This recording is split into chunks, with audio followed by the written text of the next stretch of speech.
আরবের রাত্রি মরুভূমির দেশে ভ্রমণ কাহিনী ৩ পর্ব ১৬ রচনায় গল্পকার রেশমা মারুফ। দুর্বাঘাসের মাঠ পেরিয়ে খেজুর পাতার পবন ভরা স্মৃতি হিয়ার কুঞ্জবনে জড়িয়ে মরুর সন্ধ্যায় নগরীর প্রকৃতি ছুঁই অজানা হর্ষের ছন্দে ভিজে। বেলা যে যায় মোর ঘাটের পানে চেয়ে ভরা বর্ষার দিনপতি হাসবে বিশ্ব জনমানবের ভিড়ে। স্বাধীনতার ডানা ঝাপটায় দেয়ালের রং হয়ে জমে থাকা সুখ দুঃখের আকাশ বেয়ে বৃষ্টি পড়ে চেনা অচেনা মানুষের আনন্দ ধরার প্রকৃতি সাক্ষী রেখে। পবন ছুঁয়ে পঙ্খী উড়ে যেন মনপুরা স্মৃতির দিগন্ত জুড়ে। সে যে নিজ দেশের মায়া হৃদয়ে অহন করেছে কলকাকলি কলহের মিলন মেলায়। বহুদূর প্রসারিত কল্পনার শাখা কখন যে বৃষ্টি হয়ে ঝরবে নয়নের পাতায়। মেঘের ভেলা ভাসবে হৃদয় নদীর দুরন্ত জলে, ঢেউয়ে ঢেউয়ে দোলবে অলিক স্বপ্নের তরিখানা। সেই ক্ষণের আড়ালে সূর্যরশ্মির নির্মল নির্ভেজাল চমক উপহার নিজেরই অজান্তে বানভাসী মনের আনন্দে বিমোহিত লিলিয়াম ফুলের ছোঁয়া পায় মমজীবন চেতনায়। ইস্তেরার গেট পার হতে দেরি, কিন্তু আমার আত্মজা তার বাবার কাছে গিয়ে ইস্তেরার ভিতরে কি কি দেখেছে বলতে দেরি করল না। এটাই বাবার প্রতি মেয়ের ভালোবাসা। ধরণীর বুকে গোধূলির রঙিন ভুবন।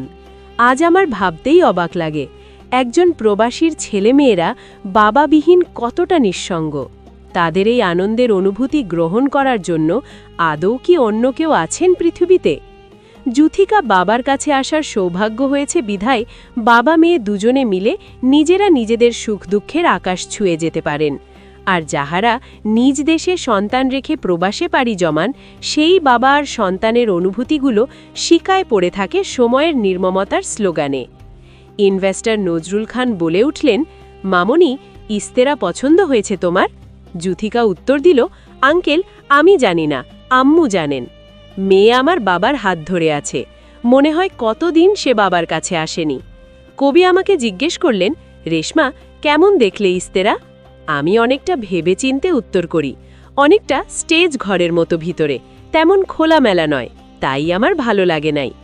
আমার কথা শুনে নজরুল খান বলে উঠলেন, মারুফ ভাই, ভাবির যেহেতু পছন্দ হয়নি, তাহলে আমরা আর যাব না ইস্তেরার ভিতরে দেখার জন্য। স্টেজটি ইস্তেরার ভিতরে না থেকে থাকবে মাঠের সামনে, তবেই তো দেখতে ভালো লাগবে। নজরুল খান সুপারভাইজারকে ডেকে বললেন, আরও একটা ইস্তেরা দেখাতে চাইলেন, সেখানে নিয়ে যান আমাদের। কবি সুপারভাইজারের কাছে জানতে চাইলেন, কত নম্বর ইস্তেরা? কবির উত্তর দিলেন, ভাই, ১৮২ নম্বর ইস্তেরা। কবি অমনি বলে উঠলেন, সেখানে গিয়েছিলাম। কবি এও বললেন, রেশমা, তোমার মনে আছে আমাদের দেশের প্রধানমন্ত্রী শেখ হাসিনার জন্মদিনে তোমাদেরকে নিয়ে এসেছিলাম একবার? আমি বললাম, মনে আছে। সেখানকার সেসব স্মৃতি শুকতারা হয়ে জল করছে আমার হৃদয়ের অতল গহ্বরে। কবিকে উদ্দেশ্য করে নজরুল খান বললেন, মারুফ ভাই, চলেন, তবুও দেখে আসি। কবি জানালেন, চলেন তাহলে, সব কিছু ঘুরে দেখে আসি। সুপারভাইজার সামনে পা রাখতেই জানালেন, কোনো ইস্তেরা খালি থাকে না, প্রতিদিন কোনো না কোনো অনুষ্ঠান থাকেই। কবি দুষ্টুমি করে বলে উঠলেন, যেখানে নিয়ে যাচ্ছেন সেখানেও কি অনুষ্ঠান হচ্ছে? সুপারভাইজার বললেন, জি স্যার, সেখানেও অনুষ্ঠান চলছে। কবি বললেন, তাহলে সেখানে যাওয়া ঠিক হবে না। নজরুল ভাই, এখন কি করব? ইনভেস্টর খান বললেন, মারুফ ভাই, তাহলে ভাবি ও যুথিকা ঘুরে দেখে আসুক। কবি তেমনটা রাজি হতে চাইছিলেন না, কি জানি কি মনে করে বললেন, বেশ, রেশমা ও যুথিকা দুজনে ভিতরে যাও, আমি আর নজরুল ভাই গেটের সামনে দাঁড়িয়ে থাকি।